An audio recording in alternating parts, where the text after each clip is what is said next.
Hi, folks. Lou here, and I'm going to give you another chance to think that that guy Lou thinks of some kind of odd things in relation to games. Because this time I'm going to talk about episodic games, I guess. Now, if you think about television, some of the best television, and I'm a big critic of normal television, is episodic, but it follows a family. And often it's about family. And you can say that about things as unusual as Star Trek, for example. It is about a family, and many others. Sometimes it's a dysfunctional family. Sometimes the program is mostly about how they're dysfunctional, but nonetheless, it's about a family.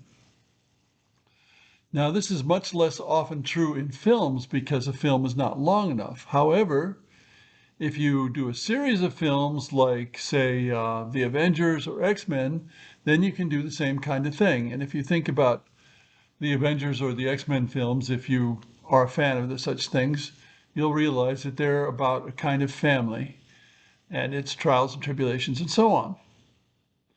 So my question is, do games ever resemble being about a family?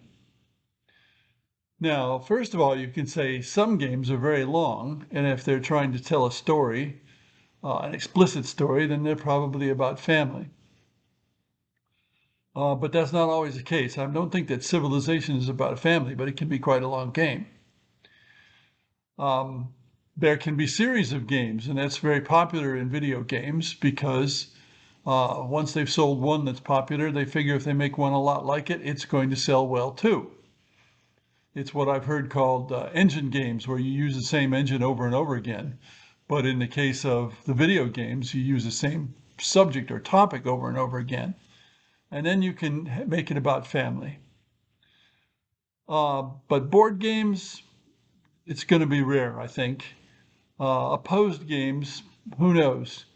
I think it can still be kind of related to family. RPGs, well, there you've got something that is sort of ready made for being about family. In this case, it could be a group of adventurers who stick together over many years and experience a lot of adventures, and they have their memories and so on, and some of them may get married to other ones, and they may have children and so on, if that's what you want to do. How about Euro style games, where those are usually, but not always, games where there's not much player interaction. Everybody does their own thing, what I call parallel competitions. And that's maybe resembles some families, but it's not a fertile ground, I think, for families because of that lack of interaction. So, in general, I would say, unless you have long games or a series of games, they're not going to particularly be about family.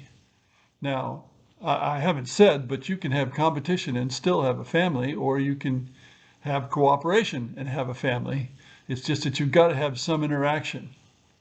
Some families are very competitive, some are not. Anyway, it's worth thinking about. Thanks for listening.